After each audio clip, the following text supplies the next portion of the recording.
Le livre de la prière, Kitab al-Salah. Al-Salah, donc la prière, comme on avait dit la semaine dernière et dans les cours précédents, lorsqu'on entame un nouveau chapitre, il est préférable de donner la définition des termes qu'on utilise. Quand là on rentre dans le livre de la prière, il est bien de savoir qu'est-ce que le mot prière signifie, tant au niveau de la langue arabe qu'au niveau juridique. D'accord?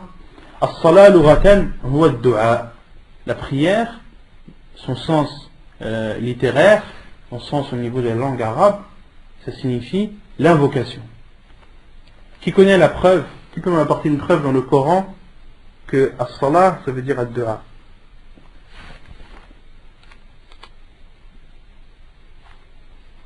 Il y a un verset que tout le monde connaît.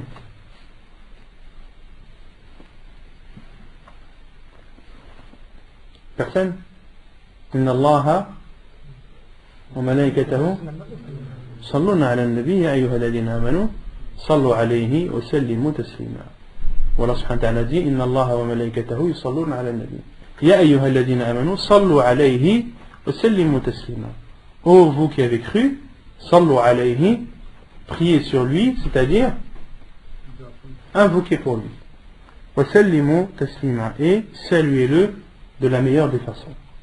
Il y a un autre verset où Allah subhanahu wa ta'ala cite le mot salah comme dans le sens de dua, où Allah subhanahu wa ta'ala dit à son prophète alayhi salam khudh min amwalihim sadaqatan tutahhiruhum wa tuzakkihim biha wa salli alayhim. Où Allah subhanahu wa ta'ala dit à son prophète alayhi salam khudh min amwalihim, prends de leur argent. Argent de qui? Des riches.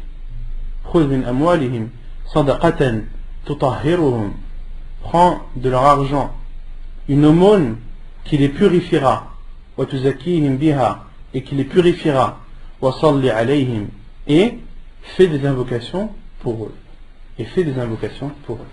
Donc la preuve que as-salah au niveau de la langue arabe ça signifie l'invocation. واصطلاحا, et au niveau religieux, le sens religieux, qui connaît la définition de la prière?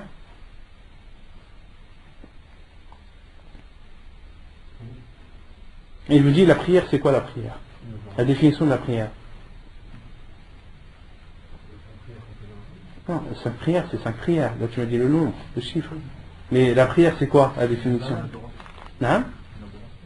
Une adoration, la zakat c'est une adoration aussi. Non, il y a une définition, je veux une définition. La prière, qu'est-ce que c'est? Non. Des gestes, des paroles et dans un ordre, des classifications. T'as bien commencé, t'as mal fini. C'est des gestes, sahih. La prière, c'est des gestes, des paroles qui commencent par le takbir et qui finissent par le tasbih. Non, c'est ça la prière. C'est simple que ça. هي الأفعال والأقوال التي تبدأ بالتكبير وتختتم بالتسليم. La définition de la prière. نعم. يقول المؤلف الصلوات المفروضات 5 الظهر والعصر والمغرب والعشاء والفجر. Donc les prières obligatoires sont au nombre de 5. الظهر, العصر, المغرب, العشاء et الفجر. Et Al-Fajr, il y a des hadiths qui nomment Al-Fajr As-Subh. Et ça c'est aussi au niveau des écoles juridiques. Vous allez voir certaines écoles qui vont appeler Al-Fajr As-Subh et As-Subh Al-Fajr. Ce sont deux termes qui veulent dire la même chose. D'accord? Et certains disent que As-Subh c'est la prière obligatoire et Al-Fajr ce sont les deux prières, les deux rak'at qui sont surérogatoires que l'on fait avant la prière obligatoire. D'accord? Donc tout ça ce sont des termes. Après il faut seulement être sûr du terme qui est employé et de son sens. Et certains peuvent employer al-fajr en voulant dire la prière obligatoire, d'autres peuvent employer al-fajr en voulant dire la prière surérogatoire. Et il faut demander explication et éclaircissement. D'accord? Mais les hadiths du prophète sallam, comme on verra plus tard, certains hadiths la nomment as-subh, donc la prière obligatoire, et d'autres hadiths nomment la même prière obligatoire al-fajr. Donc les prières obligatoires sont au nombre de 5. عن أنس بن مالك رضي الله عنه قال فرضت على النبي صلى الله عليه وسلم الصلوات ليلة أسري به 50 ثم نقصت حتى جعلت 5 ثم نودي يا محمد إنه لا يبدل القول لدي وإن لك بهذه 50 حديث متفق عليه رواه البخاري ومسلم. Selon Anas ibn Malik radiyallahu anhu, il dit: les prières ont été rendues obligatoires sur le prophète alayhi salam la nuit où il a fait l'ascension. Leur nombre était de 50. Thumma nuqisat, puis elles ont été diminuées jusqu'à atteindre le nombre de 5. Puis le prophète alayhi salam a été appelé. Il a été dit: ô Mohammed, ma parole ne change plus. Tu as maintenant 5 prières pour 50. Tu as 5 prières pour 50. C'est-à-dire 5 prières que tu accompliras et dont tu auras la récompense de 50. Donc là, dans ce hadith, le cheikh l'a cité. Pourquoi? Pourquoi est-ce qu'il a cité ce hadith?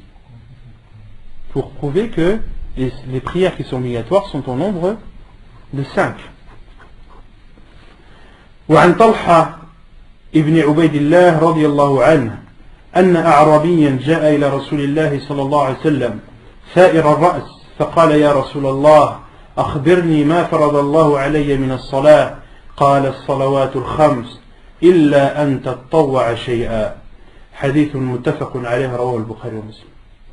Et selon Talha ibn Ubaydillah, qu'Allah l'agréé, il dit qu'un bédouin est venu vers le prophète alayhi salam. Ce bédouin avait les cheveux décoiffés. Sa'ir ar-ra's. Faqala ya Rasulallah, il a dit: ô envoyé d'Allah, informe-moi de ce que Allah a ordonné comme prière.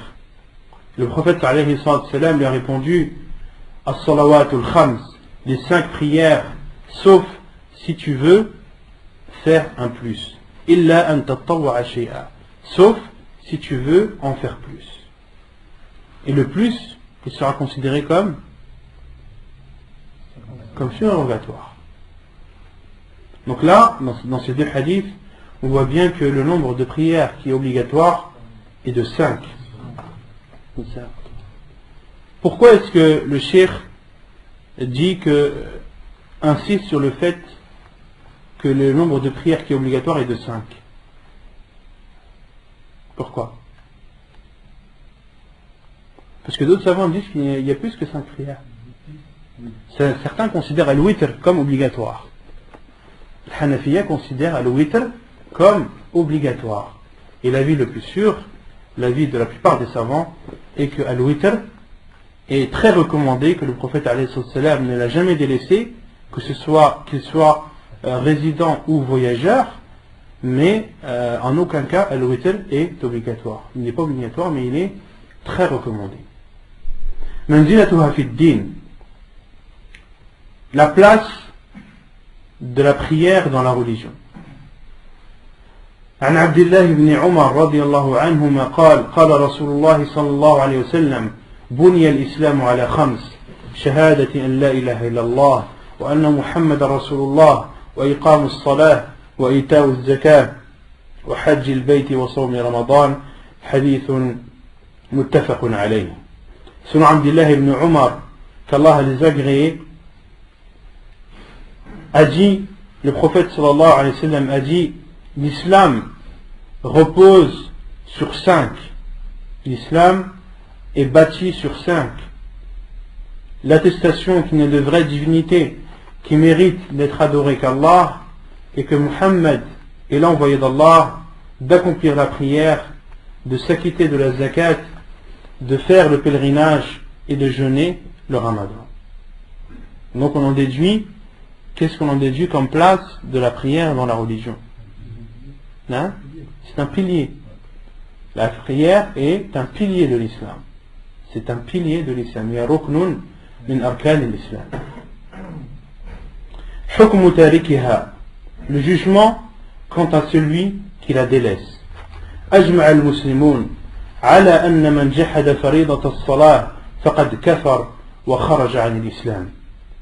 Les musulmans et les savants, à l'unanimité, sont unanimes sur le fait que celui qui nie l'obligation d'accomplir la prière devient alors mécréant et sort de l'islam.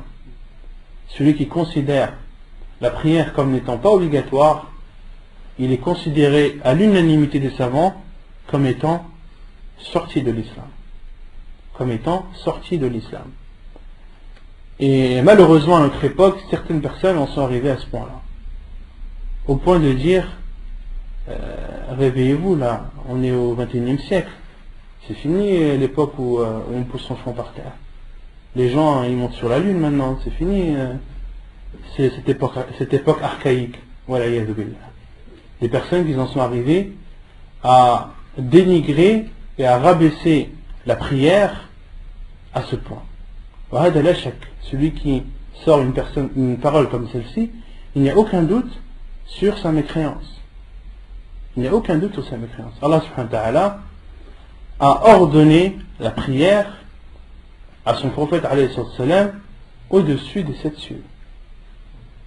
La seule adoration qui a été ordonnée au prophète alayhi salam directement au-dessus des 7 cieux, c'est quoi? C'est la prière. La seule adoration qui ne peut pas être compensée par une autre, c'est laquelle? Salat. Celui qui est malade, celui par exemple qui est pauvre, est-ce que la zakat lui est obligatoire? Non. Celui qui est malade, est-ce que le jeûne lui est obligatoire? Celui qui ne peut pas jeûner, qu'est-ce qu'il fait? Il nourrit un pauvre. D'accord? Il y a une compensation. Celui qui n'a pas les moyens d'aller au pèlerinage, est-ce qu'il y a une compensation derrière? Non. Par contre, la prière, celui qui a un souffle de vie, qui a sa raison, il doit faire sa prière. Celui qui ne peut pas faire les ablutions avec de l'eau, qu'il fasse at-tayammum. Celui qui ne peut faire ni les ablutions, ni at-tayammum, qu'il prie sans ablution. Celui qui peut prier debout, il doit prier debout. Celui qui ne peut pas prier debout, qu'il prie assis. S'il ne peut pas prier assis, qu'il prie allongé. S'il ne peut pas prier, il ne peut pas bouger sa tête, il bouge ses yeux. S'il ne peut pas bouger ses yeux, il prie comme dans l'état où il est. À partir du moment où il a encore un souffle de vie et qu'il a sa raison, la prière lui est obligatoire. Dans tous les cas. Il n'y a rien qui la remplace. La prière, rien ne la remplace. Pour montrer l'importance qu'a cette prière dans notre religion. طيب لكنهم اختلفوا في من ترك الصلاة مع اعتقاده وجوبها.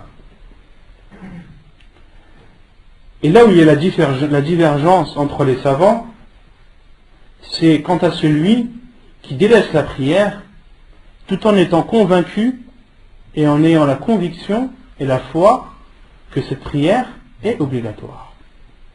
Mais malgré le fait qu'il sache que cette prière n'est pas est obligatoire et l'a délaissée, c'est là où il y a une divergence des savants.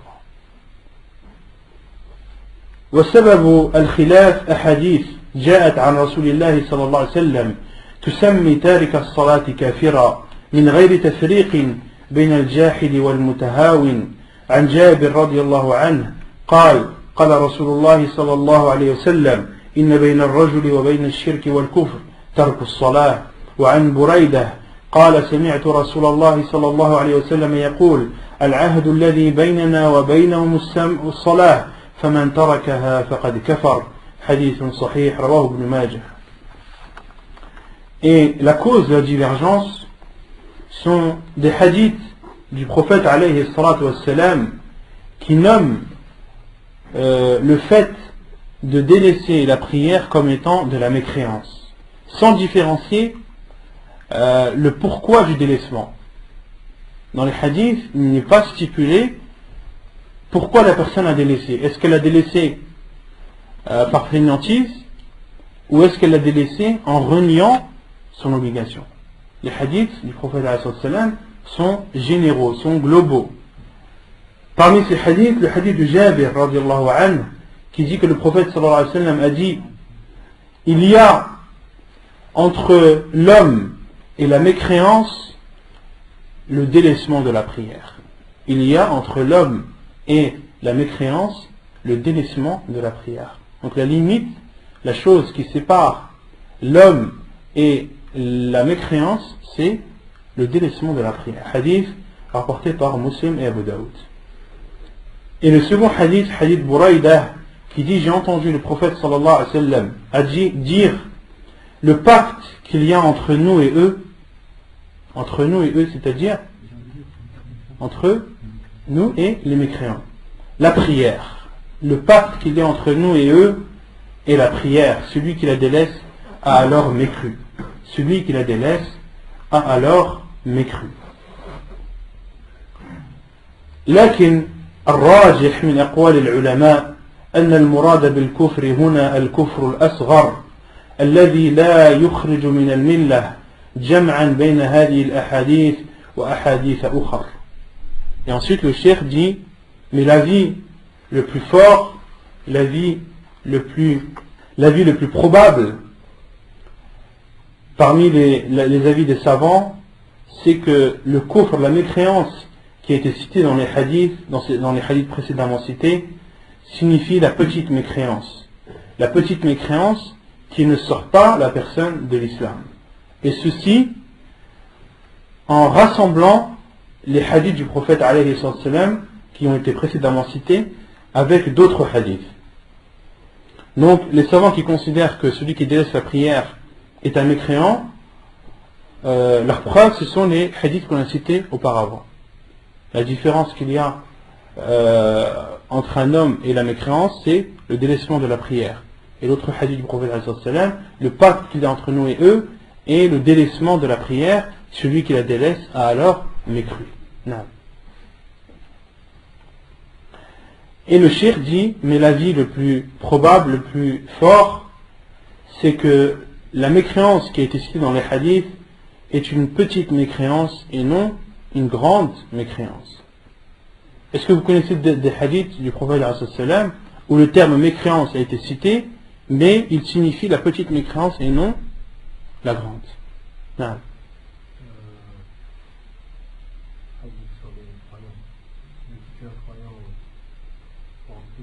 Sibabul muslim fusuq wa qitaluhu kufrun. Insulter un croyant est de la perversité, et le tuer est une mécréance. Mais tuer quelqu'un, est-ce que ça rend la personne mécréante? Non. Donc, non, là c'est un autre hadith. Il dit: ne vole pas celui qui vole en état de vol, en étant croyant. C'est un autre hadith. Et dans ce hadith, les savants sont unanimes que la mécréance dans ce hadith-là, dans le hadith où le prophète dit d'insulter un croyant est une perversité et de le tuer est une mécréance, les savants sont unanimes sur le fait que la mécréance dans ce hadith signifie la petite mécréance et non la grande. D'accord? Donc il y a des hadiths du prophète, la mécréance se divise en deux. Ça c'est la croyance des gens de la sunna. Ahl sunna, ils divisent la croyance en deux: al-kufr al-akbar wa al-kufr al-asghar. Non. Et donc le cheikh dit que l'avis le plus juste est que la mécréance qui est citée dans le hadith, d'accord, signifie la petite mécréance. Et les savants disent que la preuve, c'est que le prophète alayhi salam a dit faqad kafar, il a alors mécru, il n'a pas dit fahuwa kafir. Et il y a une différence entre dire kafar et dire kafir. Il y a une différence entre dire kafar, mécru, et kafir, mécréant. Ce sont deux termes qui ne veulent pas forcément dire la même chose. Et donc le cheikh dit, et ceci en rassemblant les hadiths du prophète sallam avec d'autres hadiths. Parmi ces hadiths, عن عبادة بن الصامت رضي الله عنه قال: سمعت رسول الله صلى الله عليه وسلم يقول: 5 صلوات كتبهن الله على العباد من أتى بهن لم يضيع منهن شيئا استخفافا بحقهن كان له عند الله عهد أن يدخله الجنة ومن لم يأت بهن فليس له عند الله عهد إن شاء عذبه وإن شاء غفر له. حديث صحيح رواه الإمام مالك في موطئه وأحمد وأبو داود وابن ماجه. Premier hadith est le hadith de Ubada ibn Samit, qu'Allah l'agréé, qui dit: j'ai entendu le prophète alayhi salatu wassalam dire 5 prières qu'Allah a ordonnées et a rendues obligatoires envers ses serviteurs. Celui qui les accomplit sans les délaisser et sans manquer à leur égard, Allah subhanahu wa ta'ala prend alors l'engagement de rentrer cette personne au paradis. كان له عند الله عهد أن يدخله الجنة. Allah prend alors l'engagement d'entrer cette personne au paradis. Et celui qui ne les accomplit pas, فليس له عند الله عهد. Allah subhanahu wa ta'ala n'a aucun engagement envers lui. إن شاء عذبه وإن شاء غفر له. Si Allah veut lui pardonner, il lui pardonnera. S'il veut le châtier, il le châtiera. Hadith authentique rapporté par Ibn Majah, Abu Daoud et Malik, l'imam Malik dans son Muwatta. Quelle est la preuve dans ce hadith que celui qui délaisse la prière par fainéantise ou en ayant conviction de son obligation, quelle est la preuve dans ce hadith qu'il n'est pas mécréant? Non. La preuve, c'est que dans ce hadith, le prophète a dit: celui qui délaisse les prières, Allah n'a aucun engagement envers lui. S'il veut, il lui pardonne. S'il veut, il le châtie. D'accord? Or, si c'est un mécréant, Allah subhanahu wa ta'ala, comme il dit dans le Coran, Inna Allah la yaghfiru an yushraka bih wa yaghfiru ma duna dhalika liman yasha. Allah ne pardonne pas à celui qui lui a associé quelqu'un ou quelque chose, mais il pardonne à toute autre personne. Qu'il veut.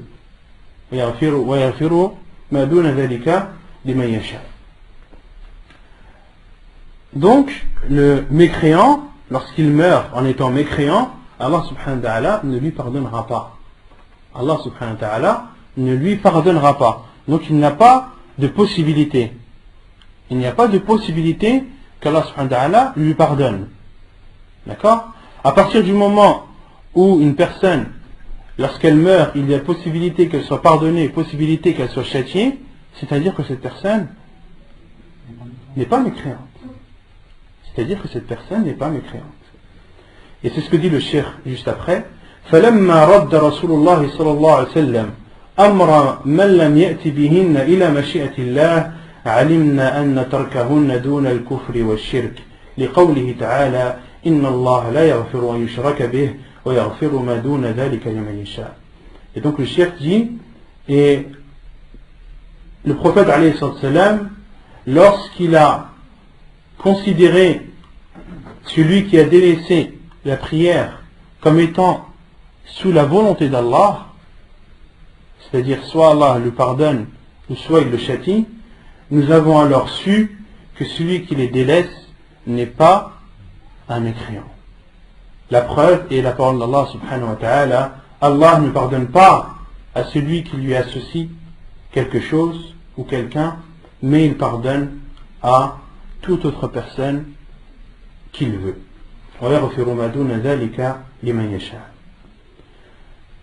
Second hadith, عن أبي هريرة رضي الله عنه قال: سمعت رسول الله صلى الله عليه وسلم يقول: إن أول ما يحاسب به العبد المسلم يوم القيامة الصلاة الصلاة المكتوبة فإن أتمها وإلا قيل انظروا هل له من تطوع فإن كان له تطوع أكملت الفريضة من تطوعه ثم يفعل بسائر الأعمال المفروضة مثل ذلك. حديث صحيح رواه ابن ماجه والترمذي والنسائي. Un autre hadith, le hadith d'Abu Huraira radiallahu anhu, qui dit: j'ai entendu le prophète alayhi salatu wassalam dire, la première chose par laquelle le serviteur musulman sera jugé le jour du jugement sera la prière obligatoire, as-salatu al-maktuba. Si il l'a bien accompli, sinon on dira regardez s'il a des prières surérogatoires. S'il a alors des prières surérogatoires, complétez alors ces prières obligatoires et il sera fait ainsi avec chaque acte obligatoire similaire. Donc dans ce hadith, le prophète alayhi salam nous dit que la première chose par laquelle nous serons jugés le jour du jugement sera la prière. La prière obligatoire. Si la prière obligatoire était complète, c'est-à-dire qu'elle a été faite avec sincérité et conformément à la sunna du prophète alayhi salam, dans ce cas, on passera au jugement des autres actes. Mais si cette prière obligatoire n'est pas complète, il sera dit, Allah subhanahu wa ta'ala dira aux anges de regarder est-ce qu'il y a des prières surérogatoires que cette personne a faites qui pourront compenser le manque de ces prières obligatoires. D'accord? Et il sera fait ainsi avec tous les actes. Il sera fait ainsi avec tous les actes. D'accord? Comme le jeûne par exemple. Le jeûne obligatoire, s'il n'était pas complet, Allah subhanahu wa ta'ala demandera à ce qu'on regarde son jeûne surrogatoire pour qu'il vienne compléter le manque du jeûne obligatoire. Ainsi de suite avec tous les actes. Quelle est la preuve dans ce hadith que celui qui délaisse la prière n'est pas un mécréant?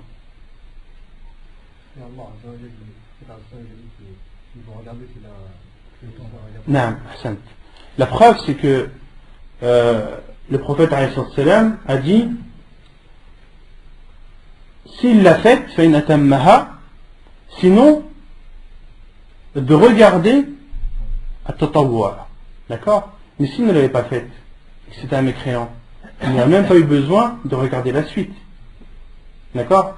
Il n'aurait même pas eu besoin de regarder la suite. À partir du moment où la suite, où on regarde s'il y a éventuellement des prières surrogatoires, c'est-à-dire que cette personne, elle est musulmane. D'accord? Et qu'il y a possibilité qu'elle entre au paradis. Non. Le manque, ça peut être un manque total ou un manque partiel. Soit la personne ne la fait pas, d'accord, ou soit la personne l'a faite ou ne l'a pas faite entièrement. On a fait 2 prières par jour, 3 prières par jour, d'accord. Le manque après, il est relatif, ça dépend. Ça peut être un manque total comme un manque partiel. Est-ce que aussi c'est par rapport à des choses qu'on devait faire, par exemple sur la prière et qu'on n'a pas fait? Ça peut être aussi en rapport à ça. Ça peut être un manque de khushu', ça peut être un manque au niveau des arkan, des piliers de la prière, comme de faire un ruku' comme il se doit, de faire un sujoud comme il se doit. Non, ça se fait compléter par des prières surrogatoires. Et c'est là où on répond aussi aux adeptes des épluchures dont on avait parlé la semaine dernière, ceux qui disent que les gens de la sunna perdent leur temps à parler de futilité, de parler de ci, de ça. C'est là où on voit où les choses surrogatoires ont leur importance. D'accord? Les choses surrogatoires ont leur importance sur quoi? Parce que Yawm al-Qiyamah, elles nous serviront à compléter les manques qu'on a eu dans nos adorations et dans nos œuvres obligatoires. Non. وعن حذيفة بن اليمان قال رسول الله صلى الله عليه وسلم يدرس الإسلام كما يدرس وشي الثوب حتى لا يدرى ما صيام ولا صلاة ولا نسك ولا صدقة ولا يسرى على كتاب الله عز وجل في ليلة فلا يبقى في الأرض منه آية وتبقى طوائف من الناس الشيخ الكبير والعجوز يقولون أدركنا آباءنا على هذه الكلمة لا إله إلا الله فنحن نقولها فقال له صلة ما تغني عنهم لا إله إلا الله وهم لا يدرون ما صلاة ولا صيام ولا نسك ولا صدقة فأعرض عنه حذيفة ثم ردها عليه ثلاثا كل ذلك يعرض عنه حذيفة ثم أقبل عليه في الثالثة فقال يا صلة تنجيه من النار يا صلة تنجيه من النار يا صلة تنجيه من النار حديث صحيح رواه ابن ماجه. Donc le troisième hadith, c'est le hadith de Hudayfa ibn al-Yaman radiyallahu anhu qui dit, le prophète alayhi salatu wassalam a dit yudrasu l'islam kama yudrasu washu thawb. Yudrasu l'islam, ça signifie que l'islam s'usera, si on traduit textuellement, l'islam s'usera comme s'use washu thawb, ce sont les broderies qui sont dans les vêtements. Au fur et à mesure du temps, ces broderies s'usent. D'accord? Et le prophète a comparé l'usure de l'islam, entre guillemets, à l'usure des vêtements brodés. Hatta la yudra, jusqu'à ce que les gens ne savent plus ce qu'est jeûne, ce qu'est prière, ce qu'est sacrifice, ce qu'est aumône. Et il va arriver un temps où les gens ne sauront même pas ce que c'est que as-sawm, ne sauront même pas ce que c'est que la prière, ne sauront même pas ce que c'est que de sacrifier une bête, ne sauront pas ce que c'est que l'aumône. Ça c'est vers la fin des temps. Il y a des hadiths du prophète il dit la taqumu as-sa'a illa ala shirar an-nas. L'heure n'arrivera ou ne surviendra que sur les pires des créatures. Et un autre hadith du prophète la taqumu as-sa'a wa ala al-ard man yaqulu Allah Allah. L'heure interviendra alors que sur terre il n'y aura personne qui puisse dire Allah Allah. À ce point il n'y aura plus de musulmans, il y aura la pire des créatures. L'heure interviendra et lorsqu'elle interviendra sur terre il n'y aura que les pires créatures. Voilà, hatta la yudra, à tel point que jeûne, les gens ne sauront même pas ce que c'est que de jeûner, ne sauront pas ce que c'est que de prier, ne sauront pas ce que c'est que de donner de l'aumône. ولا يسرى على كتاب الله عز وجل في ليلة. ولا يسرى, et le Coran sera ôté. Allah subhanahu wa ta'ala élèvera le Coran. Les gens se lèveront le matin, ouvriront les masahib et verront que n'était pas les blanches. Parmi les signes de la fin des temps, c'est qu'Allah subhanahu wa ta'ala va élever le Coran. Élever le Coran et se vendise dans tous les sens. Les gens qui l'avaient dans leur poitrine, Allah subhanahu wa ta'ala élèvera. Ceux qui connaissaient le Coran par cœur, ils ne le connaîtront plus. Et tous les masahif, tous les Corans qui seront présents sur terre, Allah subhanahu wa ta'ala élèvera le Coran et les pages seront blanches. ولا يسرى على كتاب الله عز وجل في ليلة فلا يبقى في الأرض منه آية. Il ne restera sur terre ne serait-ce qu'un verset. Il n'y aura plus aucun verset sur terre. Ça prouve qu'il est préservé. وتبقى طوائف من الناس الشيخ الكبير والعجوز. Et il restera des personnes, des vieilles personnes qui diront أدركنا آباءنا على هذه الكلمة. Nous avons connu nos pères et nos mères nous les avons connus en disant cette parole La ilaha illallah fa nahnu naquluha. Et nous la disons également.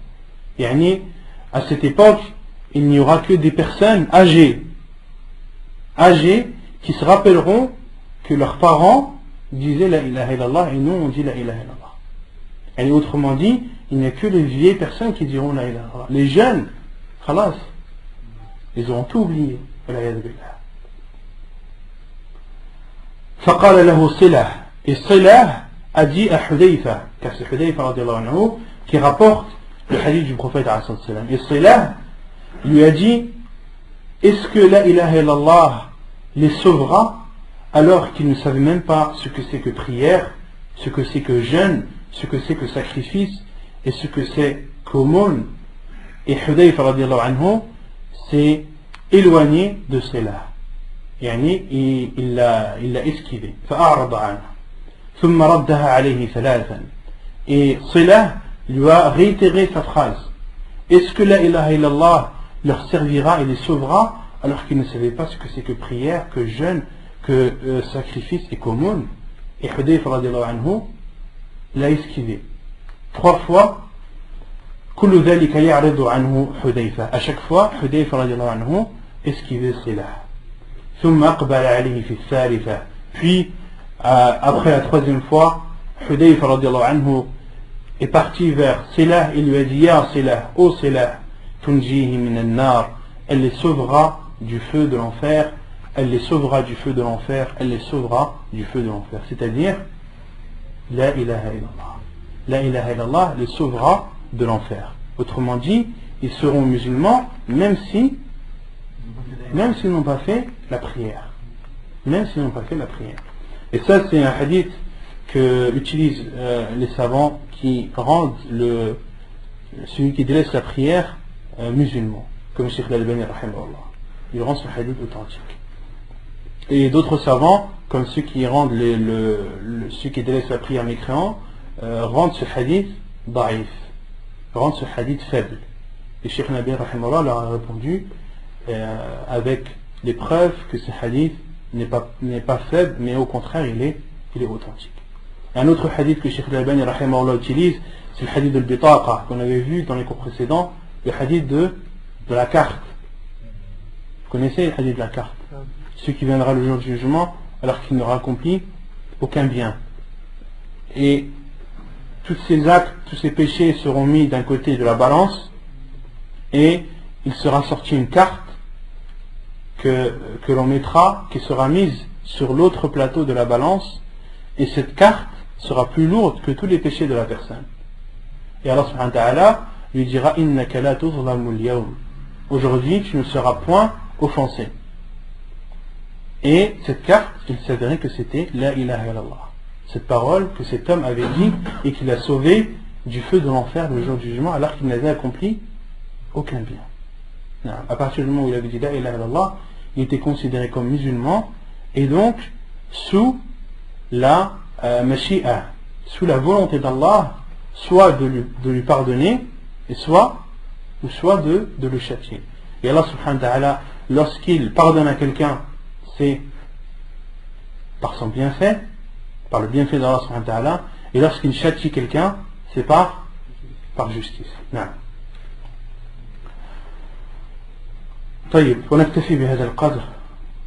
Donc on continuera Inch'Allah la semaine prochaine. وصلى الله وسلم وبارك على نبينا محمد وعلى آله وصحبه أجمعين وآخر دعوانا أن الحمد لله رب العالمين.